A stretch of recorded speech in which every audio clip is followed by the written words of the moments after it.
Buying Greenland, the Billionaire's secret map. This story is based on a real-life story. The world often laughs at the bizarre headlines of the powerful. It dismisses the strange announcements as political theater or the vanity of a few wealthy men.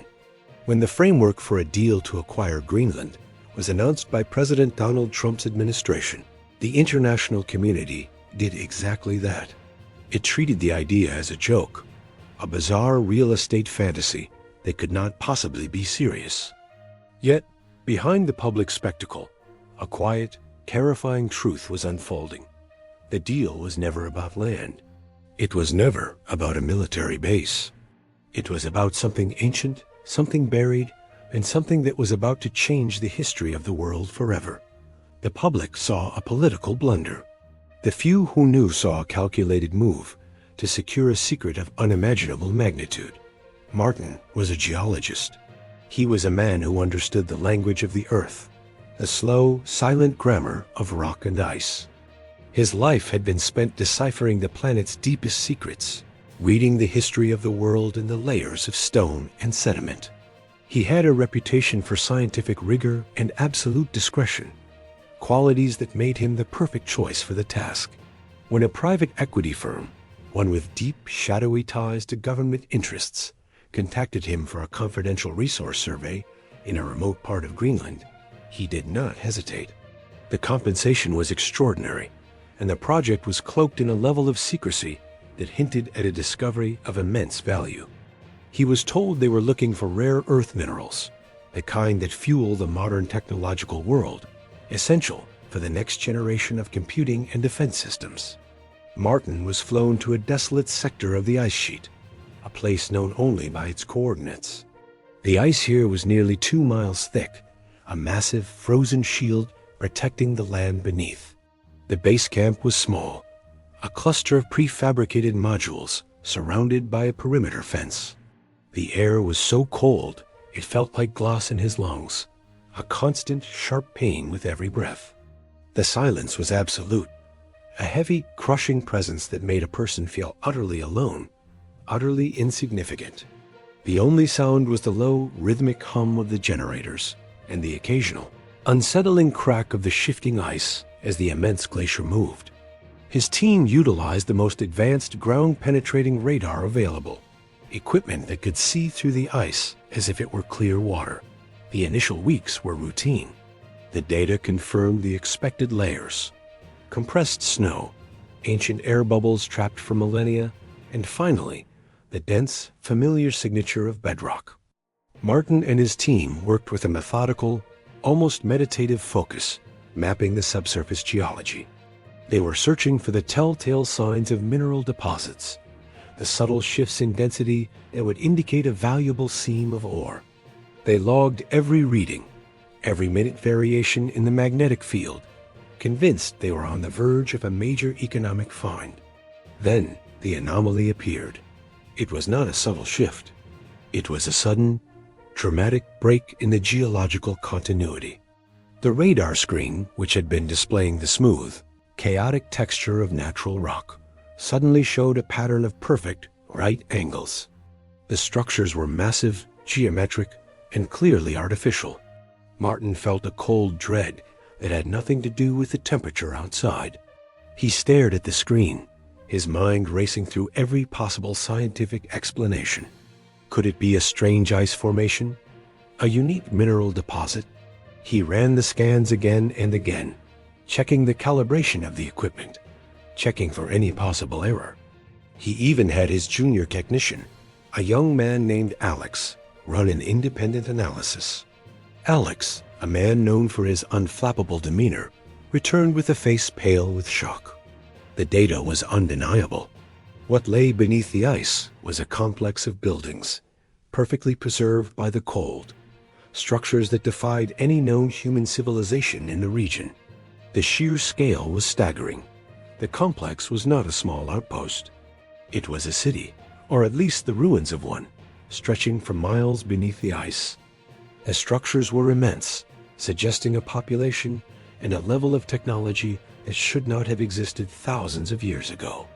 The walls were impossibly thick, and the material they were made of registered as a composite unknown to modern science. A substance that was denser than titanium, it appeared to be a form of polished, dark stone. The radar images showed vast, interconnected chambers, long, straight corridors, and enormous central plazas, all laid out with a mathematical precision that spoke of an advanced, lost culture. Martin began to realize that the private equity firm was not looking for minerals.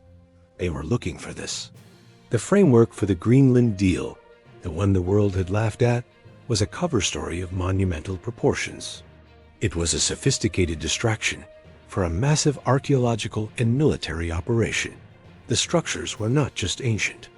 They were a complete rewriting of human history. The military bases mentioned in the deal were not for defense against modern threats. They were to secure this site, to keep other global powers from accessing what was clearly the most significant discovery in human history. The implications were terrifying. If this civilization existed, what happened to it? And what did they leave behind? The questions hammered at the foundation of Martin's scientific understanding, threatening to shatter his entire worldview. The next day, a helicopter arrived, unannounced.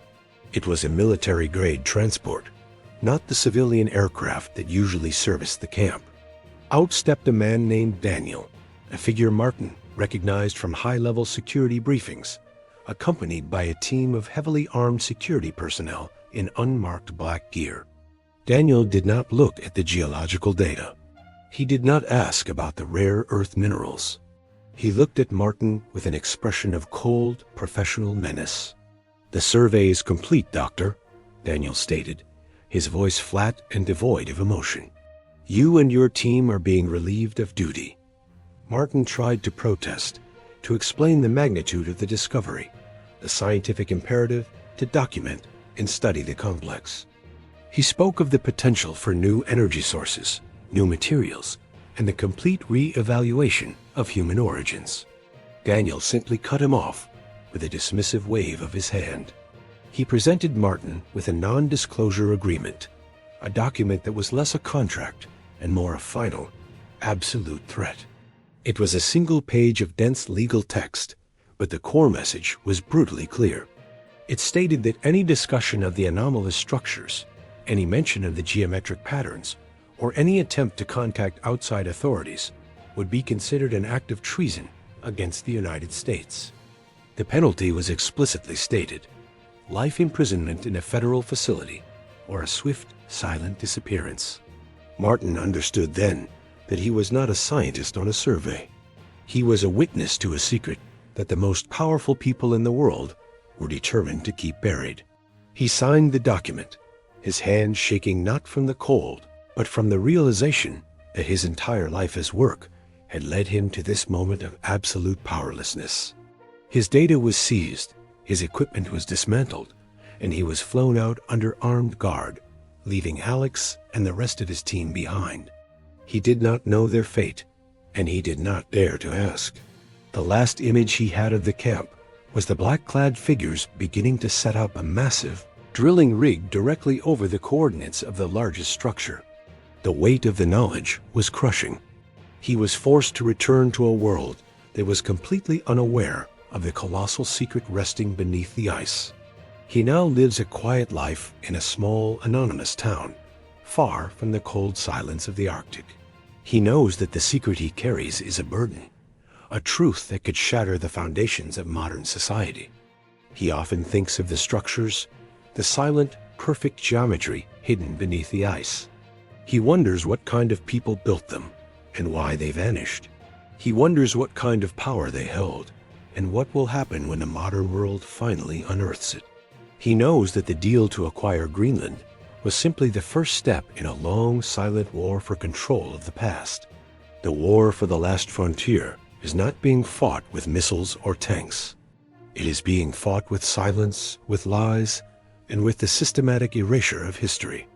The world believes the ice is melting, but Martin knows the ice is simply revealing what was always there. The real question is whether humanity is ready for the truth that is emerging from the deep freeze. The answer, he fears, is a resounding no. He spends his days looking at the headlines, seeing the political arguments and the public debates, knowing that they are all just a carefully constructed distraction from the silent, frozen city that waits to be discovered. He is a man who has seen the end of history, and he is forced to live in the present, knowing that the past is far more dangerous than the future. The realization was a heavy, suffocating blanket. Martin had dedicated his life to the pursuit of objective truth, believing that science would always prevail. Now, he understood that truth was merely a commodity, to be bought, sold, or buried under 2 miles of ice by those with the deepest pockets and the most ruthless security forces. This betrayal of his core belief was a personal devastation, far worse than any physical threat. He often felt the urge to speak, to scream the truth into the void, but the memory of Daniel's cold eyes and the signed document held him captive. The silence was his prison, and the knowledge was his tormentor. He would never again look at a map or a history book without seeing the lie. The weight of this deception settled upon him like the crushing pressure of the ice itself. He understood that the world he lived in was a carefully constructed illusion, and he was one of the few who had seen the scaffolding beneath the painted sky. He knew that one day the ice would melt completely, and the secret would be revealed to all, but by then it would be too late for the world to prepare. This story reminds us that the greatest secrets are often hidden in the most obvious places, disguised as political farce. But I want to hear from you. If the government found evidence of an ancient civilization under the ice, do you think they have a moral obligation to tell us?